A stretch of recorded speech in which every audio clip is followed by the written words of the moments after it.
76મો કાન film festival મંગળવારથી શરૂ થયો। ઐશ્વર્યા રાય બચ્ચન પુત્રી આરાધ્યા સાથે કાન જવા રવાના થઈ હતી। ગત રાત્રે ઐશ્વર્યા તેની પુત્રી સાથે મુંબઈ એરપોર્ટ પર જોવા મળી હતી। ઐશ્વર્યાના હાથમાં પ્લાસ્ટર જોઈને તેના ફેન્સ સોશિયલ મીડિયા પર દુઃખની લાગણી અનુભવી રહ્યા છે। તેના જમણા હાથ પર આર્મ સ્લિંગ હતો અને ઇજાગ્રસ્ત હોવા છતાં તે કાન્સમાં હાજરી આપવા ગઈ હતી। ઐશ્વર્યાના લુકની વાત કરવામાં આવે તો તે ઓવરસાઇઝડ અને બ્લેક ટ્રાઉઝરમાં જોવા મળી હતી, જ્યારે પુત્રી આરાધ્યા બ્લેક જોગર્સ અને સફેદ સ્વેટર શર્ટ પહેરેલી જોવા મળી હતી। Bureau report CN24 news.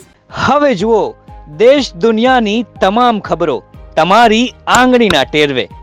ઉઠાવો મોબાઈલ અને Google Play Store પરથી ડાઉનલોડ કરો અમારી CN24 ન્યૂઝ મોબાઈલ એપ।